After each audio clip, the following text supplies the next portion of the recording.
City city city Ravi ಏನಪ್ಪ artificial ಇಂಟೆಲಿಜೆನ್ಸಿನಲ್ಲಿ ಮುನಿದು ಆಡಿಯೋನ ನಾವು develop ಮಾಡಕ್ಕಾಗ್ತದ. Low ಚೀಟಿ, ಸ್ವಲ್ಪ ಚಿಕ್ಕಮಗಳೂರಿಂದ ಹೊರಗಡೆ ಬಾರೋ. ಯಾವಾಗ ನೋಡಿದ್ರು ರಮೇಶ್ ಜಾರಕಿಹೊಳಿ ಸೇರ್ಕೊಂಡು ಪಾರ್ಟಿ ಮಾಡೋದ್ರ ಬಿಟ್ರೆ ದೊಡ್ಡ ವಿಚಾರ ಅಲ್ಲ. ಹೊರಗಡೆ ಬಾರೋ. ಅವನ್ನ ಡಿಫೆಂಡ್ ಮಾಡ್ಕೊಳಕ್ಕೆ ಯಾರೋ ಹೇಳ್ಕೊಟ್ಟಿದ್ದೀವಿ ಪಾಯಿಂಟ್ನ. ಚೀಟಿ ರವಿ ಯಾರು ಹೇಳ್ಕೊಟ್ಟಿದ್ ನಿಂಗೆ ಪಾಯಿಂಟ್ನ? ಏನೋ ಚೀಟಿ ರವಿ ಅಷ್ಟಾರು ಮಾತಾಡಿದ್ಯಲ್ಲ, ಬಟ್ ಒಂದು ಮಾತು ಒಕ್ಕಲಿಗರ ಪರವಾಗಿ ಮಾತಾಡಿಲ್ವಲ್ಲೋ.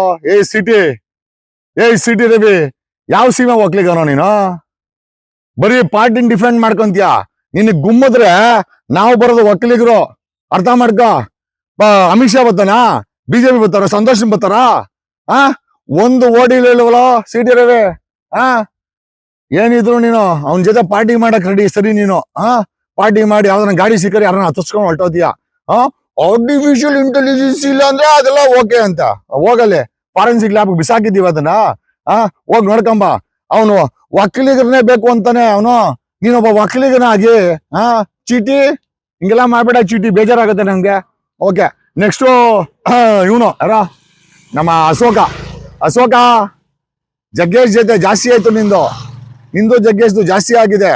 ಹೇಳ್ಬಿಟ್ರೆ ಜನ ನಿಮ್ಮಿಬ್ಬರನ್ನ ಇಟ್ಟಾಡಿಸ್ತಾರೆ, ನೀವಿಬ್ರು ಏನ್ ಡೀಲ್ ಮಾಡ್ತಾ ಇದ್ದೀರಾ ಅಂತ. ಓಕೆ, ಆಮೇಲೆ ಜಗ್ಗೇಶು ಹತ್ಕೊಂಡ್ಬಂದು ನಾನು ನಿಂಗಂದ್ರು ಅಂತೆಲ್ಲ ಹೇಳಕ್ ಹೋಗ್ಬೇಡ ಜಗ್ಗೇಶು. ನಿಂದೆಲ್ಲ ನಾವು ಕೂಡ ನೋಡಿದ್ದೀವಿ. ಆ ಡೈಲಾಗ್ ಏನಿದ್ರು ಫಿಲಮ್ ಸರಿ, ಇಲ್ಲೆಲ್ಲ ವರ್ಕೌಟ್ ಆಗಲ್ಲ. ಒಂದು ಮಾತಾಡಿಲ್ಲ ಇಬ್ರು ಒಕ್ಕಲಿಗರಾಗಿ. ಜಗ್ಗೇಶು ಮತ್ತೆ ಯಾವ ಸೀಮೆ ಒಕ್ಕಲಿಗರೋ ನೀವು? ಅಶೋಕು, ನಮ್ಮ ಸಿಟಿ ರವಿ, ಆಮೇಲೆ ಒಕ್ಕಲಿಗರ ನಾಯಕರು ಯಾರಿದ್ದಾರೆ ಅವರೆಲ್ಲ ನಮ್ಮ ಕುಮಾರಸ್ವಾಮಿ ನೋಡಿ ಕಲ್ತ್ಕೊಳ್ಳಿ. ನೋಡಿದ ಕುಮಾರಸ್ವಾಮಿ ಏನ್ ಹೇಳಿದ್ರು? ನೆನ್ನೆ ಪಕ್ಕಾ ದೋಸ್ತು ಮುನ್ರತ್ನ ಕುಮಾರಸ್ವಾಮಿನ ಕೇಳಿದ್ರೆ, ಬೆಳಗ್ಗೆಯಿಂದ ಜನ ಇದ್ರು 5,000 ಜನ, ನಾನು ಅದ್ರ ಬಿಸಿದೀನಿ ಹೋಗ್ರಿ ಅಂದ್ರು. ನೋಡ್ರಿ ರೀ, ಅದು ಮಾತಂದ್ರೆ ಒಂದ್ ಕಡೆ ಜಾತಿನೂ ಬಿಟ್ಕೊಡಿಲ್ಲ, ಇನ್ನೊಂದ್ ಕಡೆ ಅವನು ಏನೋ ಮೈ ಮೇಲೆ ಹಾಕೊಂಡಿಲ್ಲ. ಯಾರ ಇವನ್ನ ಈ ಆಂಧ್ರ ಕೂಲಿನ ಮೈ ಮೇಲೆ ಹಾಕೊಂಡಿಲ್ಲ. ಹಂಗಾಗಿ this is my suggestion. But ಪ್ರಶ್ನೆ ಏನಪ್ಪ ಅಂತಂದ್ರೆ,